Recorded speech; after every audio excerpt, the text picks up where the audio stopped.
നമസ്കാരം. Welcome to news kitchen. ഇന്നത്തെ recipe കോവയ്ക്ക ചമ്മന്തിയാണ്. ഒരു പിടി കോവയ്ക്ക ഉണ്ടെങ്കിൽ ഒരു അരമിനിറ്റിൽ വളരെ സ്വാദോടെ തയ്യാറാക്കി എടുക്കാൻ പറ്റുന്ന ഒരു ചമ്മന്തിയുടെ റെസിപ്പി ആയിട്ടാണ് ഇന്ന് വന്നിരിക്കുന്നത്. ചോറിനൊപ്പമാണ് ഈ ചമ്മന്തി ഏറ്റവും ടേസ്റ്റ്. അപ്പം എല്ലാവരും വീഡിയോ മുഴുവൻ കണ്ടിട്ട് ഒന്ന് ട്രൈ ചെയ്ത് നോക്കാൻ മറക്കല്ലേ കേട്ടോ.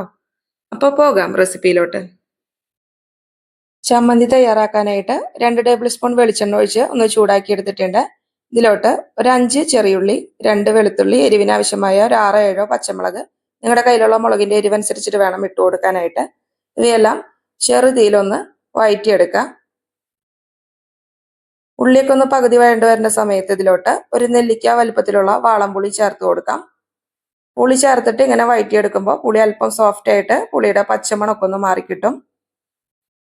ഇനി അടുത്തതായിട്ട് ചമ്മന്തിയുടെ മെയിൻ ഇൻഗ്രീഡിയന്റ് ആയ കോവയ്ക്കാണ് ഇട്ട് കൊടുക്കുന്നത്. ഒരു 15 കോവയ്ക്ക ക്ലീൻ ചെയ്ത് വട്ടത്തിൽ കട്ട് ചെയ്തെടുത്തിട്ടുണ്ട്. ഇനി കോവയ്ക്കിലോട്ട് ആവശ്യത്തിനുള്ള ഉപ്പും കൂടി ചേർത്തിട്ട് ഫ്ലെയിം കുറച്ച് വെച്ച് കോവയ്ക്കയുടെ റോ ടേസ്റ്റ് മാറുന്ന വരെ ഒന്ന് വാട്ടിയെടുക്കാം.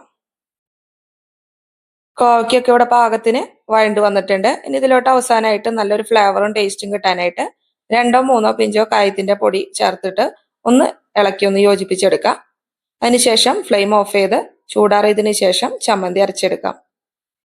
അരച്ചെടുത്ത ചമ്മന്തി മറ്റൊരു സെർവിങ് ബൗളിലോട്ട് ഇട്ട് കൊടുക്കാം.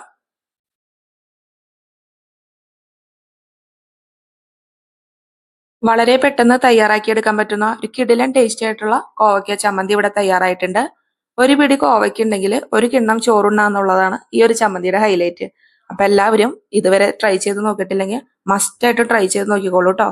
ഒരു പ്രാവശ്യം ഉണ്ടാക്കിയാൽ പിന്നെയും നമ്മൾ ഉണ്ടാക്കുന്ന ഒരു റെസിപ്പി ആയിരിക്കും. എല്ലാവരും ട്രൈ ചെയ്തിട്ട് ഫീഡ്ബാക്ക് അറിയിക്കും കേട്ടോ. ആദ്യമായിട്ട് നമ്മുടെ ചാനൽ കാണുന്ന കൂട്ടുകാരാണെങ്കിൽ വീഡിയോ ഇഷ്ടമാണെങ്കിൽ ഒന്ന് സബ്സ്ക്രൈബ് ചെയ്യാനും ലൈക്ക് ചെയ്യാനും മറക്കല്ലേ. വീണ്ടും മറ്റൊരു കിടിലൻ റെസിപ്പി ആയിട്ട് വരുന്നവരേക്കും താങ്ക് യു.